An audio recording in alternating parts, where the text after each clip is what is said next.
நீங்க பண்ற ஃபுட் பிசினஸ்ல நிறைய செலவு ஆகுதா? இன்ஃபினிட்டி ஃபுட் அகாடமில உணவு தொழிலை கத்துக்கிட்டு யாருக்கு வேண்டுமானாலும் ட்ரெயின் பண்ணலாம். சம்பளத்தை லட்சக்கணக்கில் மிச்சப்படுத்தலாம்.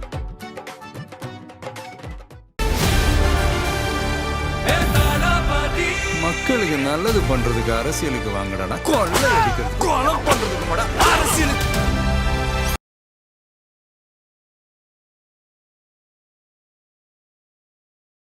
ஈரான்ல இருந்து யாருமே எண்ணெய் வாங்கலை, எல்லாருக்கும் சாங்ஷன். அப்போ அந்த எண்ணெயை யார் வாங்குறா? அந்த எண்ணெயை அவங்களே குடிச்சிட்றாங்களே. என்ன அந்த எண்ணெய் ஈரானிலேருந்து வெளியே போயிட்டு தான் இருக்குது. எப்படி போகும் அப்படின்னு கேட்டிங்கன்னா, அதுக்கு பேர் வந்து ஷேடோ டேங்கர்னு சொல்லுவாங்க, நிழல் டேங்கர்கள். மலேசியாவிலேருந்து இம்போர்ட் பண்ணதாக கணக்கு காமிச்சு இந்த ஆயிலை கொண்டு போய் சைனாவில் இறக்கிடுவாங்க. சைனாவோட கஸ்டம்ஸை எடுத்து பார்த்தோம்னா, கஸ்டம்ஸ் டீட்டெயில்ஸ் இருக்கும்ல, அதை எடுத்து பார்த்தா கடந்த 2 ஆண்டுகளில் அவ்வளோ ஆயில் பெட்ரோலியம் வந்து மலேசியாவிலேருந்து இம்போர்ட் ஆகிருக்கு. எந்த அளவுக்கு இம்போர்ட் ஆகிருக்குன்னா, மலேசியாவோட ப்ரொடக்ஷன் கெப்பாசிட்டி இருக்கும்ல, அது மாதிரி கிட்டத்தட்ட ஒரு 20 மடங்கு அதிகமாக. அப்போ எப்படி செகண்ட் வேர்ல்டு வாரில் இங்கிலாந்து ரிட்டையர் ரவுடியா மாதிரி அமெரிக்கா எந்திரிச்சு வந்ததோ, இந்த வார் இன்னும் கொஞ்ச நாள் நீடிச்சதுன்னா அமெரிக்கா ரிட்டையர் ரவுடியா மாறிடும், சைனா வந்துடும். இப்போதைக்கு இந்த போரில் புத்திசாலித்தனமாக நடந்து கொண்டு இருப்பவர்கள் 2 பேர் தான். ஒன்று ஈரான், ஏன்னா 20 இயர்ஸ் அவன் ப்ரிப்பேர் பண்ணிட்டு இருக்கான். அவன் எல்லா தாக்குதலுக்கும் தயாராக இருக்கான். எனக்கு தெரியும்டா, அடி உழுன்னு எங்களுக்கு தெரியும் அப்படின்ற கண்டிஷனில் இருக்கிறான். ஏன்னா சண்டையில் கிளியாத சட்டை எங்கே இருக்கும்பாங்களா, அது மாதிரி. சண்டைனா நான் மட்டுமா குண்டு போடுவோம், அவனும் போடுவோம், பில்டிங் இடியும், எல்லாம் தெரியும்னு அவன் அதுக்கு தயாராக தான் இருக்கிறான். சைனா இதை பயன்படுத்தி அந்நிய செலாவணியை பெருக்கிக்கிட்டே போகிறான். ஒரு குண்டு கூட போடல, ஆனால் குண்டு போடுறது பூரா அமெரிக்கா. ஒரு நாளைக்கு அமெரிக்கா பல பில்லியன் செலவு பண்ணிகிட்டு இருக்குது இந்த போருக்கு. இவன் இந்த போரை வச்சு ஒவ்வொரு நாளைக்கும் பல பில்லியன்கள் சேர்த்து சம்பாதிச்சுக்கிட்டு இருக்கான். மெட்ரோலோக்ஸ் நெஞ்சங்களுக்கு வணக்கம், நான் கார்த்திக். இன்றைய வார் அப்டேட்ஸ் நிகழ்ச்சியில் நம்முடைய இணைந்திருப்பவர் வரலாற்று பகுப்பாய்வாளர் திரு கிருஷ்ணவேல் டிஎஸ் அவர்கள். வணக்கம் சார். வணக்கம். ஒரு முக்கோண காதல் அப்படின்னு சொல்லலாம், போர்க்காதல்னு சொல்லலாம். ஈரான், அமெரிக்கா, சைனா அப்படின்னு சொல்லி என்ன நடந்துக்கிட்டு இருக்கு இந்த முக்கோணத்தில்? அமெரிக்கா என்ன சொல்ல வராங்க, ஈரான் இப்போ என்ன சொல்லிக்கிட்டு இருக்கு இந்த உலகத்துக்கு, இதில் சைனா, இவங்க 2 பேருக்கு நடுவில் சைனா என்ன இந்த உலகத்துக்கு சொல்ல வருதுன்ற பல கேள்விகள் இருக்கு இல்லையா? என்ன நடந்துக்கிட்டு இருக்கு, இந்த சைனாவோட ரோல் என்னவா இருக்குது இதில்? வந்து இப்போ நேரடியாக அமெரிக்காவும் ஈரானும் வந்து ஒரு போர் நடந்துக்கிட்டு இருக்கு. நம்ம வந்து ஹமாஸ் இந்த பிரச்சனைகள் அப்போ வந்து ஈரான் மீது மட்டும் கை வைக்கக்கூடாது, அப்படி கை வைத்தால் பல்வேறு பிரச்சனைகளை வந்து இந்த நாடு சந்திக்க நேரிடும். அப்படி ஒருவேளை அது நடந்துச்சுன்னா அது அமெரிக்காவுக்கு பெரிய அடியாக வந்து இருக்கும்ன்றதை நம்ம அப்போவே வந்து பேசியிருந்தோம். அதோட அந்த இது வந்து இப்போது உண்மையாயிருக்கு. இப்போ ஈரான் மீது கை வைத்தால் ஈரான் என்ன செய்யும், என்னெல்லாம் நடக்கும்ன்றதை நம்ம பார்க்குறோம். இதில் சைனாவுடைய ரோல் என்னவா இருக்குது? சைனாவோட ரோல் என்னன்னு நம்ம பார்க்கறதுக்கு முன்னாடி பார்த்தீங்கன்னா, ஒரு ஃபேமஸான சேயிங் வந்து history always repeats itself அப்படிப்பாங்க. வரலாறு தன்னை மீண்டும் மீண்டும் ஏற்கனவே நடந்த விஷயங்களை செய்து காட்டும் அப்படின்னு சொல்லுவாங்க. இதெல்லாம் பேஸ் பண்ணி தான் நம்ம இன்னைக்கு கூட பேசிகிட்டு இருக்கும்போது ஒரு சைனீஸ் ப்ரொஃபஸரை பற்றி பேசுவோம், ஷியாங் ஜெனான் அப்படின்னு. அவர் இதெல்லாம் பேஸ் பண்ணி தான் அவர் சொல்கிறார். இங்கே வந்து பார்த்திங்கன்னா 1500களோட தொடக்கத்தில் பார்த்தீங்கன்னு வச்சுக்கோங்க, இங்கிலாந்துன்ற ஒரு நாடு வந்து ஆட்டத்திலே கிடையாது. இங்கிலாண்டே இல்லை. இங்கிலாண்டுன்ற ஒரு நாடு வந்து இந்த இன்டர்நேஷ்னல் பாலிடிக்ஸில் ஒரு ஆளே கிடையாது. அப்போ ப்ராமினெண்ட்டாக இருந்தது 2 பேர் தான், ஸ்பெயின் அண்ட் போர்ச்சுகல். 1500 தொடங்கி 1650 வரை கிட்டத்தட்ட சொல்லலாம், 1650 வரை போட்டு 2 பேரும் மாற்றி மாற்றி அடிச்சுக்கிட்டு கடைசியில் 2 பேரும் டயர்டாகி 2 பேரும் ஒன்றும் இல்லாமல் போயிட்டாங்க. இப்போ ஃபுட்பால் டீமில் மட்டும் இருக்காங்க. ஆமாம். 1575 தான் இங்கிலாந்துலேருந்து ஒரு ஆள் வந்து ஆட்டத்துக்கே உள்ளே வரான். அதுவும் இங்கிலாந்து நாட்டை சார்ந்தெல்லாம் வரல, அவன் தனியாக தான் வரான். ஃப்ரான்சிஸ் ட்ரேக்னு பேர். அவங்க சித்தப்பா ஒருத்தர், வில்லியம் ட்ரேக்னு ஒருத்தர். அவங்க 2 பேர் தான் முதல்ல இந்த ஆட்டத்துக்குள்ளே நுழையிறாங்க. இவங்க ஸ்பெயினும் போர்ச்சுகலும் அடித்து கொஞ்சம் ஓஞ்சிக்கிட்டு இருக்கிற நேரத்தில் உள்ளே புகுந்து டப்புன்னு அடித்து அவன் சூப்பர் பவராக மாறிட்டாங்க. அதுக்கப்புறம் இங்கிலாந்து என்ன பண்ணுச்சுன்னா, இந்த ஃப்ரான்சிஸ் ட்ரேக் ரொம்ப சூப்பராக இருக்காருன்னு சொல்லி அவரையே வந்து பிரிட்டிஷ் நேவிக்கு ஹெட்டாக போட்டாங்க. நம்ம பார்க்குறோமே இந்த பைரேட்ஸ் படங்கள்லாம் பார்க்குறோமே, அந்த பைரேட்ஸ் பூராமே இன்ஸ்பயர்டு பை ஃப்ரான்சிஸ் ட்ரேக். இன்னும் சொல்லிட்டு இருக்கிறாங்க, சவுத் அமெரிக்காவில் எங்கேயோ அவர் ஒழிச்சு வச்ச தங்கம் இருக்குது அப்படின்னு. அந்த தங்கம் எவ்வளோ அளவுன்னு கூட யாருக்கும் தெரியாது.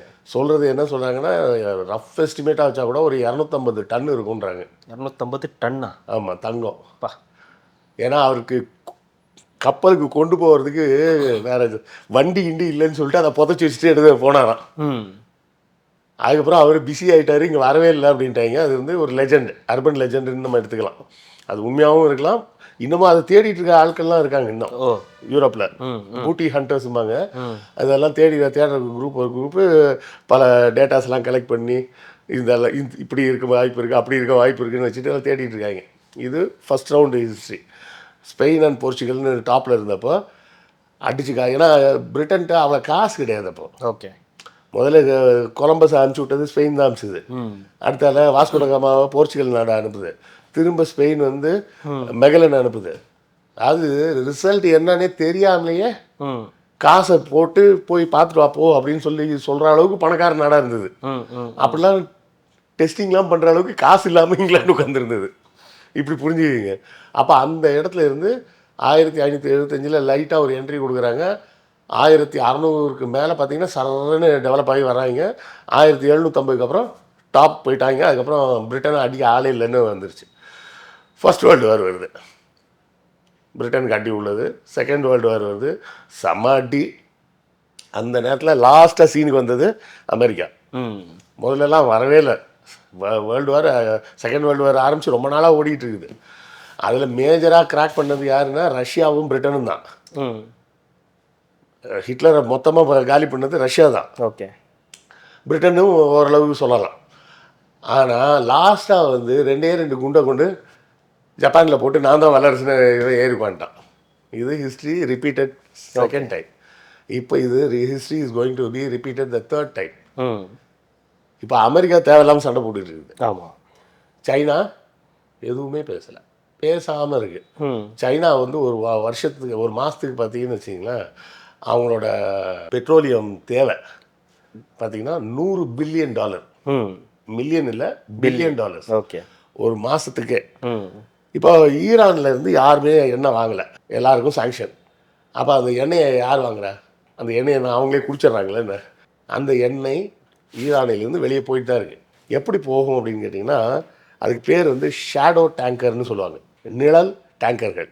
ஏன்னா அந்த டேங்கரை பார்த்தீங்கன்னா ஏதோ ஒரு நாட்டு கொடி பறக்கும். அந்த நாடு நம்ம பார்த்துருக்கோமானே நமக்கு ஞாபகம் இருக்காதுன்ற மாதிரி ஒரு நாடாக இருக்கும். அந்த மாதிரி ஒரு கப்பலில் ஈரானில் இருந்து பெட்ரோலியத்தை ஏற்றிடுவாங்க. ஏற்றி அது ஹோர்முஸ் வழியாக வந்து இந்த Indian ocean, Arabic ocean join பண்ணக்கூடிய ஒரு இன்டர்நேஷ்னல் டெரிட்டரி இருக்குல்ல, அந்த இடத்துல வந்து நின்றுடும். அதை தாண்டி போகாது.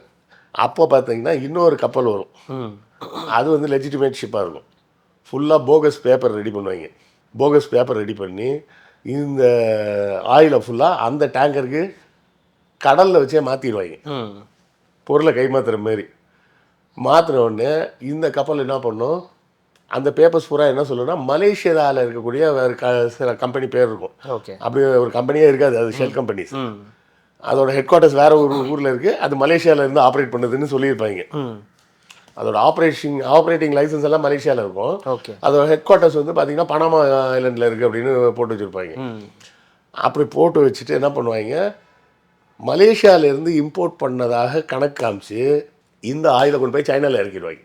சைனாவோட கஸ்டம்ஸை எடுத்து பார்த்தோம்னா, கஸ்டம்ஸ் டீட்டெயில்ஸ் இருக்கும்ல, அதை எடுத்து பார்த்தா கடந்த 2 ஆண்டுகளில் அவ்வளோ ஆயில் பெட்ரோலியம் வந்து மலேசியாவிலேருந்து இம்போர்ட் ஆகிருக்கு. எந்த அளவுக்கு இம்போர்ட் ஆகிருக்குன்னா, மலேசியாவோட ப்ரொடக்ஷன் கெப்பாசிட்டி இருக்கும்ல, அது மாதிரி கிட்டத்தட்ட ஒரு 20 மடங்கு அதிகமாக. மலேசியாவோட டோட்டல் கெப்பாசிட்டியை மாதிரி 20 மடங்கு அதிகமாக மலேசியாவிலேருந்து இம்போர்ட் பண்ணியிருக்காங்க பெட்ரோலியத்தை. அப்போ யோசிச்சு பாருங்க, இது எவ்வளோ பெரிய ஒரு ஸ்மார்ட் மூவ் அப்படின்னு. ஏன்னா பெட்ரோ டாலரை நம்பி தான் அமெரிக்கா இருக்குது. மாதம் $100 பில்லியன் உள்ள பெட்ரோலியம் அமெரிக்காவுக்கு கணக்கு இல்லாமல் ஈரான்லேருந்து வெளியே போகுது. சரி, அப்படி வெளியே போகிற பெட்ரோலியத்துக்கு பதிலாக என்ன நடக்கும்? இப்போ சமீபத்தில் கூட பார்த்தீங்கன்னா வியட்நாம்லேருந்து நிறைய ஃபுட் ஐட்டம்ஸ் போகுது. ஓகே, எங்கள் ஈரானுக்கு. அந்த ஃபுட் ஐட்டத்தோட டோட்டல் அமௌண்ட் இருக்குல்ல, அது வியட்நாமோட நெட் ப்ரொடக்ஷனை விட ஜாஸ்தி. எப்படி இங்கே உற்பத்தி ஆகிற ஆயிலை மாதிரி ஒரு 20 மடங்கு ஆயிலை மலேசியா எக்ஸ்போர்ட் பண்ணிச்சோ, அதே போல வியட்நாம்லேருந்து வியட்நாமோட மொத்த உற்பத்தியை விட அதிகமான அளவுக்கு உணவுப் பொருட்கள் வந்து ஈரானுக்கு போயிருக்கு. எப்படி போச்சு? எல்லாமே ஷெல் கம்பெனிஸ், ஓகே. எல்லாமே சைனாக்காரன் பண்ணுற வேலை. சைனாலேருந்து அரிசி, அதாவது வியட்நாம்லேருந்து என்ன உணவுப் பொருட்கள் போயிருக்குன்னு பார்த்தீங்கன்னா நூடுல்ஸ் போயிருக்கு. வியட்நாமோட ஸ்டேபிள் ஃபுட் வந்து ரைஸு. ஆமாம். அங்கே எதுக்கு நூடுல்ஸ் தயாரிக்கிறான்? அங்கே நூடுல்ஸ் போயிருக்கு, டன் டன்னாக நூடுல்ஸு ரைஸ் எல்லாமே போயிருக்கு. இது என்னென்னா இப்போ இந்த $100 பில்லியன் இவன் கொடுக்குறான் பார்த்தீங்களா, பெட்ரோலியம் கொடுக்குறாங்கல்ல, இதை வந்து குன்லுன் அப்படின்னு ஒரு பேங்க் இருக்குது, ஓகே, சைனாவில். அந்த பேங்க் யாரோட பேங்க் அப்படின்னு பார்த்தீங்கன்னா சைனாவோட மேஜரான ஒரு பெட்ரோலியம் ரிஃபைனரியோட பேங்க் அது. அந்த பேங்க் அக்கௌண்ட்டில் இருந்தால் இந்த டிரான்சாக்ஷன்லாம் நடக்குது. இப்போ $100 பில்லியன் அளவுக்கு பெட்ரோலியம் கொடுத்துட்டாங்க. அந்த அமௌண்ட்டை வந்து என்ன பண்ணுவாங்க, இந்த பேங்க்கில் யுவானில் டெபாசிட் பண்ணிவிடுவாங்க. இந்த பேங்க்கில் யுவானில் டெபாசிட் பண்ணுவாங்க. யார் பேர்லன்னா இந்த மலேசியாவில் இருக்க ஒரு கம்பெனின்னு சொன்னாங்களே, அந்த கம்பெனி பேரில் இங்கே டெபாசிட் பண்ணுவாங்க. அதுக்கப்புறம் என்ன பண்ணுன்னா இன்னொரு கம்பெனி வந்து வேற ஒரு டீலை போட்டு இந்த கம்பெனிகிட்ட போய் இந்த காசை வாங்கி அதுக்கு பதிலாக இந்த ஃபுட் ஐட்டம் பூரா வியட்நாம் போயிடும். அப்புறம் வியட்நாம்லேருந்து திரும்ப ஈரான் போயிடும். ஆக இப்படி ஒரு வேலை ரொம்ப வருஷமாக நடந்துக்கிட்டே இருக்குது. சரியா? அதான் ஷேடோ டேங்கர்ஸ் அப்படிங்கிறது. இந்த ஷேடோ டேங்கர்ஸ் வந்து 2 நாடுகள்கிட்ட வச்சுருக்காங்க. ஒன்று ரஷ்யா வச்சுருக்கு, இன்னொன்று ஈரான் வச்சுருக்கு. இந்த ஷேடோ டேங்கர்ஸ்னால சைனாவுக்கு என்ன லாபம் அப்படின்னு யோசிச்சு பாருங்க. மற்ற நாடுகள், ஒரு உதாரணத்துக்கு நம்ம புரிஞ்சுக்கிறதுக்காக வச்சுப்போம், மற்ற நாடுகள் என்ன பண்ணுது, $100 பெட்ரோலியம் வாங்குது. அதை சுத்திகரித்து பல்வேறு பொருட்களாக பிரித்து $150 விற்குது. சரியா? சைனா என்ன பண்ணுது, அதே பெட்ரோலியத்தை $70 தான் வாங்குறாங்க. $30 விலை கம்மி வாங்கி $150 எக்ஸ்போர்ட் பண்ணுறாங்க யூரோப்பியன் கண்ட்ரீஸுக்கு, நல்ல லாபத்தில். அது இப்போ அந்த வார் டென்ஷனால் $150 200 ஆயிடுச்சு. அப்போ இதில் எத்தனை மேக்ஸ் வருதுன்னு பாருங்கள். நம்பர் 1, ப்ரொடக்ஷன் காஸ்ட்டு, இது ப்ரொக்யூர்மெண்ட் காஸ்ட் வந்து இவனுக்கு $70. ஓகே. மற்ற நாட்டுக்கு $110 ஆயிடுச்சு. 110, 120, நடுவில் 130 வரை போயிட்டு திரும்ப 110க்கு வந்தது. அப்போது ஐ மீன் டாலரில் சொல்கிறேன். அப்போ இவன் வந்து பார்த்தீங்கன்னா $70 வாங்கி சுத்திகரித்து $200 விற்கிறான். மற்றவனுக்கு இருக்கிற மார்ஜின் வெறும் $70, இவனுக்கு மார்ஜின் $130. ரெண்டாவது என்ன நடக்குதுன்னு பாருங்க, இந்த பெட்ரோலியம் பூரா இவன் டாலர் கொடுத்து வாங்கலை. ஓகே. அப்போ ஒரு ஃப்ரான்ஸ் இருக்குன்னு வச்சுக்கிங்க, அதுக்கிட்ட ஒரு $1000 வந்து, ஒரு உதாரணத்துக்கு வச்சுங்க, $1000 வந்து அந்நிய செலாவணி கையில் இருக்குது. அதை கொடுத்து பெட்ரோலியம் வாங்கி சுத்திகரித்து விற்கிறான்னு வைங்க. அப்போ என்ன ஆகும், ஒரு $500 வாங்குகிறான். 500 கூட நம்ம ரவுண்டாகவே வச்சுப்போம், $130 வாங்குறான்னு வச்சுக்கிங்க. $130 வாங்கி எக்ஸ்போர்ட் பண்ணி அவனுக்கு என்ன கிடைக்கும், $70 மார்ஜின் கிடைக்கும். அப்போ அவன்கிட்ட இருந்து $1000 என்னவாகும், $1070 மாறும். சைனாவை பொறுத்தவரை எப்படி மாறும், $1000 அவன்கிட்ட இருக்குது, இவன் $100 கொடுத்து பெட்ரோலியம் வாங்குறான், இவன் எதுவுமே டாலரில் கொடுக்கல, இவன் டாலரில் எதுவுமே கொடுக்கல, யுவான்லேயே பண்ணிவிட்டு அதை கணக்கு சரி பண்ணிட்டான். அப்போ விற்கிற $200 போகுது இல்லை, அந்த $200 அப்படியே இவனுக்கு சேர்ந்துடும். அப்போ இவனோட ரிசர்வ் வந்து $1000 $1200 மாறிடும். ஆனால் அதே நேரத்தில் அதே வேலையை செஞ்ச ஃப்ரான்ஸுக்கு 1000 1070 தான் வரும். புரியுதுங்களா இந்த கணக்கு டிஃப்ரென்ஸ்? அப்போது என்ன நடக்குதுன்னா, சைனா ஃபினான்ஷியலாக ரொம்ப ஸ்ட்ராங் ஆகிட்டே போகுது. Okay, number 1. நம்பர் 2, இந்த பெட்ரோ டாலரை நம்பி தான் அமெரிக்கா பாண்டெல்லாம் விட்டுக்கிட்டே இருக்காங்க. அந்த பாண்டை பூரா கடந்த கொஞ்ச காலத்தில் சைனா வந்து ரெடீம் பண்ணிக்கிட்டே இருந்தான். நம்மளாம் பார்த்துருப்போம், தங்கம் வேலை திடீர்னு ஏறிக்கிட்டே இருந்தது போன வருஷத்தில். ஆமாம். அதுக்கு காரணம் என்னென்னா, சைனா வந்து எல்லாத்தையும் அந்த பாண்டை ஃபுல்லாக கொடுத்துட்டு எனக்கு கோல்டு கொடுன்றான். அந்த பாண்டை ஃபுல்லாக அவன் விற்க டாலர் இன்னும் வீக் ஆகும். புரியுதுங்களா? அதுக்கு தான் அமெரிக்கா பயப்படுது. அந்த இடத்த நோக்கி போயிட்டாங்கன்னா, பெட்ரோ அண்ட் டாலர் அந்த ரிலேஷன்ஷிப்பை கட் பண்ணி விட்டாங்கன்னா அமெரிக்கா தெருவுக்கு வந்துடும். அந்த பயம்தான் இப்போது அமெரிக்காவுக்கு இருக்கக்கூடியது. அதுதான் பயமே. இப்போ நம்ம ஊரில் சொல்லிட்டு இருக்காங்க பார்த்தீங்களா, இப்போ இந்த எலெக்ஷன் டைமில் இது அடிக்கடி இனிமேல் பேசுவாங்க, தமிழ்நாடு அரசாங்கத்தை கடங்காரனாக்கிட்டாங்க அப்படின்னு. அதுலேயே ஒரு நம்பரில் ஒரு சிக்கல் இருக்குது. அது ஏற்கனவே நம்ம பேசியிருக்கோம்னு நினைக்கிறேன். 1,00,000 ரூபா சம்பளம் வந்து. அந்த மாதிரி ஒரு சிக்கல். ஆனால் அமெரிக்கா தமிழ்நாடு அரசாங்கம் எவ்வளோ ஜிடிபியில் கடன் வாங்குதுன்னா 25% கடன் வாங்குது. ₹100 நமக்கு வருமானம் இருக்குன்னா ₹25 கடன் வாங்குது. அப்படி வாங்கின ₹25 தான் 9,09,00,000 கோடி. ஓகே. அமெரிக்கா எப்படி கடன் வாங்குதுன்னா ₹100 வருமானம்னா ₹120 கடன் வாங்குது. எங்கே சார் கடன்றீங்க? அமெரிக்கா தானே சார் எல்லாருக்கும் கடன் கொடுக்குது அப்படின்னு சில பேர் கேட்பாங்க. இந்த டாலர் நோட் அடித்து அனுப்புகிறாங்க, அது பூரா கடன் தானே, அது ஃபுல்லாகவே கடன் தானே. புரியுதுங்களா? 120, அதாவது 120% அவனோட டோட்டல் ஜிடிபியில் கடன் வாங்கி வச்சுருக்கிறான். அப்போ இந்த பெட்ரோ டாலர் லிங்க் கட் ஆச்சுன்னா என்ன ஆகும் அப்படின்னா, அப்போ எப்படி செகண்ட் வேர்ல்டு வாரில் இங்கிலாந்து ரிட்டையர் ரவுடியா மாதிரி அமெரிக்கா எந்திரிச்சு வந்ததோ, இந்த வார் இன்னும் கொஞ்ச நாள் நீடிச்சதுன்னா அமெரிக்கா ரிட்டையர் ரவுடியா மாறிடும். சைனா வந்துடும்.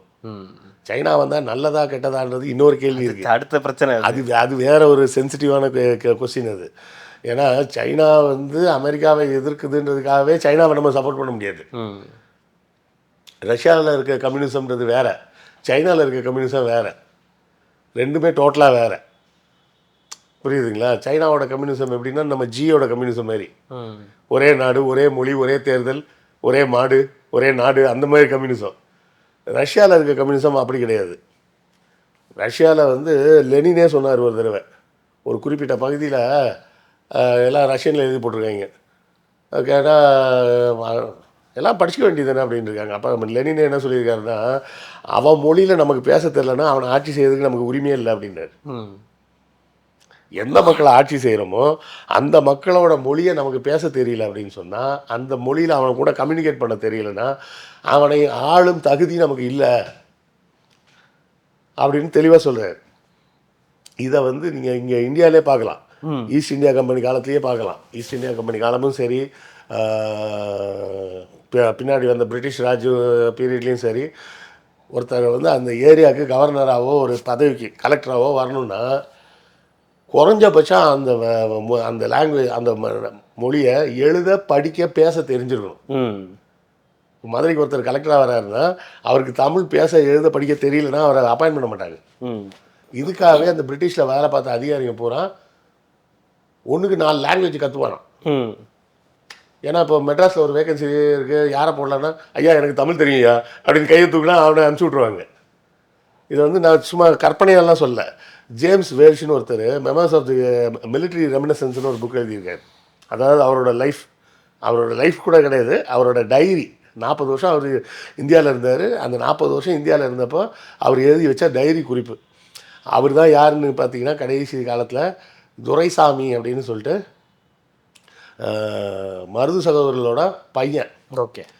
மலேசியாவில் எக்ஸ்ட்ராடைட் பண்ணியிருந்தாங்கன்னு சொல்லி அவரை அங்கே போயிருந்தப்போ பார்த்துட்டு, மலேசியா பர்மாவில் அங்கே பார்த்துட்டு, நீ அவங்க ராயல் ஃபேமிலி ஆச்சப்பா, நீ ஏன்ப்பா இங்கே கஷ்டப்படுறவா அப்படின்னு சொல்லி அங்கேருந்து கூப்பிட்டு வந்து இங்கே திருச்சியிலையோ மதுரையிலையோ நினைக்கிறேன் எழுதி கொடுத்து அவருக்கு பென்ஷனுக்கெலாம் ஏற்பாடு பண்ணார். ஓகே. அந்த பென்ஷன் சாங்ஷன் ஆகிறதுக்குள்ளே அவர் செத்துட்டார். டியூபர்குலோசிஸ். ஓகே. அதில் செத்துட்டார். அந்தளவுக்கு நல்ல மனுஷன் வச்சுக்கோங்க. வெள்ளைக்காரன்லாம் உண்மையிலே நல்லா இருந்தேன். நம்ம தான் இங்கே எல்லாம் அந்த தேசபக்தின்றது இந்து பக்தியாக மாறி இப்போ உளறிட்டு இருக்காங்க. அவர் எழுதியிருக்காரு. அவர் இறங்கும்போது முதல்ல எங்கே இறங்குறாருன்னா கல்கத்தாவில் இறங்குறாரு. அப்போ அவரோட உயரதிகாரி அவருக்கு ஒரு உயரதிகாரி இருப்பார்ல, அவர் சொன்னார், டெய்லி டின்னர் முடித்தோடனே வந்துரு, நான் உனக்கு ஹிந்துஸ்தானி கற்றுக் கொடுக்குறேன் அப்படின்னாரான். அதையும் எழுதியிருக்கான். டின்னர் முடிச்சுட்டா நீங்கள் இன்னும் ராத்திரி 9 மணின்னு நினச்சிக்காதீங்க. மிலிட்ரியிலலாம் டின்னர்ன்றதே மத்தியானம் 2 மணிக்கெலாம் முடிஞ்சிடும். அவன் காலைல 4 மணிக்கே பிரேக்ஃபாஸ்ட்டுங்க. அதனால் 2 மணியோட முடிஞ்சிடும். ஆமாம், 2-2:30க்கெல்லாம் பிரேக்ஃபாஸ்ட்டு முடிச்சுடுவாங்க. இன்றைக்கும் டின்னர். இன்றைக்கும் பிரிட்டிஷில் டின்னர்னு சொன்னால் அது சாயங்காலம் 5 மணிக்கு தான். அதுக்கு மேலே சரக்கடிக்கு போயிடுவாங்க. ஓகே. சரியா? நம்மளை மாதிரி முட்டை குடிச்சு விட்டு அப்புறமா சாப்பிட போக மாட்டாங்க. முதல்ல சாப்பிட்ருவாங்க, அப்புறம் தான் போவாங்கன்னு வச்சுக்கிங்க. அது மாதிரி அந்த டின்னர் முடிச்சுட்டு வருவாராம். அப்போ அவர் சொன்னாராம், இது மட்டும் கற்றுக்கிட்டா பத்தாது, நீ மலபாரும் கற்றுக்க. அப்போ தமிழை மலபார் தான் அவங்க சொல்லிட்டு இருந்திருக்காங்க. அந்த ரீஜனே மலபார் ரீஜன் தான் சொல்லி, மலபாரும் கற்றுக்கிட்டேன்னா உனக்கு மெட்ராஸில் வேலை கிடைக்கிறதுக்கும் வாய்ப்பு இருக்குது அப்படின்னு சொல்லியிருக்காரு. இன்னொன்று கற்றுக்கிட்டாரான். கரெக்டாக கற்றுக்க ஆரம்பித்து மூணாவது மாதத்தில் மெட்ராஸில் ஒரு வேகன்சி இருக்குது, இங்கே யாராவது இருக்காங்களான்னு, ஐயா நான் இருக்கேன் அனுப்பிச்சி விட்டாங்களாம். இங்கே வந்திருக்கிறான். இங்கே வந்ததுக்கப்புறம் சிலோனுக்கு போனப்போ சிலோன்லேயும் சிங்கள மொழி கற்றுக்கிட்டு இருக்கான். அதிலே எழுதும். ஆனால் அங்கே போனால் அதே மலபாரி பேசிடலான்னு பார்த்தா அவங்க டோட்டலாக வேறு ஏதோ பேசுகிறாங்க. ஒரு பாட்டில் மலபாரி பேசுகிறாங்க, வேறு பாட்டிலலாம் வேறு என்னெல்லாமோ ஏன்னா அவன் போனது வந்து நார்த்து, சிலோன் கிடையாது, south, southern most, port de Galle அப்படிம்பாங்க. அங்கே தான் ஃபஸ்ட்டு போயிருக்கிறான். அதனால் அங்கே ஃபுல்லாக சிங்களம். ஸோ இந்த மொழின்ற மேட்டரில் சைனா வந்து வேறு மாதிரி பார்க்கும், ரஷ்யா வேறு மாதிரி பார்க்கும். ஓகே. ஸோ அந்த கம்யூனிஸ்ட் ரஷ்யா மாதிரி ஒரு கம்யூனிஸ்ட் இங்கே வந்தால் கூட பரவாயில்ல, சைனா மாதிரி கம்யூனிசம் உலகம் பூரா வந்துச்சுன்னா அது இன்னொரு டேஞ்சர். ஸோ இப்போதைக்கு இந்த போரில் புத்திசாலித்தனமாக நடந்து கொண்டு இருப்பவர்கள் 2 பேர் தான். ஒன்று ஈரான், ஏன்னா 20 இயர்ஸ் அவன் ப்ரிப்பேர் பண்ணிக்கிட்டு இருக்கான். அவன் எல்லா தாக்குதலுக்கும் தயாராக இருக்கான். எனக்கு தெரியும்டா அடி உழுன்னு எங்களுக்கு தெரியும் அப்படின்ற கண்டிஷனில் இருக்கிறான். ஏன்னா சண்டையில் கிளியாத சட்டை எங்கே இருக்கும்பாங்களா, அது மாதிரி சண்டைனா நான் மட்டுமா குண்டு போடுவான், அவனும் போடுவான், பில்டிங் இடியும், எல்லாம் தெரியும்னு அவன் அதுக்கு தயாராக தான் இருக்கிறான். சைனா இதை பயன்படுத்தி அந்நிய செலாவணியை பெருக்கிக்கிட்டே போகிறான். ஒரு குண்டு கூட போடல. ஆனால் குண்டு போடுறது பூரா அமெரிக்கா. ஒரு நாளைக்கு அமெரிக்கா பல பில்லியன் செலவு பண்ணிகிட்டு இருக்குது போருக்கு. இவன் இந்த போரை வச்சு ஒரு நாளைக்கும் பல பில்லியன்கள் சேர்த்து சம்பாதிச்சுக்கிட்டு இருக்கான். அதுதான் இந்த இடத்துல சைனா ப்ளே பண்ணுற டிஃப்ரெண்ட் கேம், பால் கேம் அப்படிங்கிறத புரிஞ்சுக்கணும். ஏன்னா இது வந்து இந்த போர் வந்து இன்னும் நீடிக்க சைனா வலுவாகும், அமெரிக்கா வலுவிழக்கும். ஓகே. ஃபினான்ஷியலாக அது எப்போ தெரியும் அப்படின்னா சண்டை முடிஞ்சதுக்கப்புறம் தான் தெரியும். ஏன்னா சண்டை நடந்துக்கிட்டு இருக்கிறப்ப எங்கேயா கடன் வாங்கி ஏதாவது செலவு பண்ணிக்கிட்டே இருக்கலாம். அதான் சண்டை முடிஞ்சிச்சா கடனை திருப்பி கொடுறான்னு கேட்டான்னா என்ன பண்ணுறது? பிஸ்னஸ் ஓடிக்கிட்டே இருக்குன்னா தான் இன்னைக்கு இல்லைன்னா நாளைக்கு வரும்பா அப்படின்னு சொல்லலாம். கடையை மூடியாச்சுன்னா என்ன பண்ணுறது? ஒன்றும் பண்ண முடியாது. அது மாதிரி தான் இந்த போர். சைனா ஒரு முக்கியமான ரோலை பண்ணிக்கிட்டு இருக்கு. அதுதான் இப்போ பெரும் என்ன நடக்க போகுதுன்றது தெரியலை. ஸோ அடுத்தடுத்த நிகழ்வுகளை தொடர்ந்து பேசலாம். மிக்க மகிழ்ச்சி. நன்றி. நன்றி. மக்களுக்கு நல்லது பண்றதுக்கு அரசியலுக்கு வாங்கடா, கொள்ளை அடிக்கிறது, கொலை பண்றதுக்கு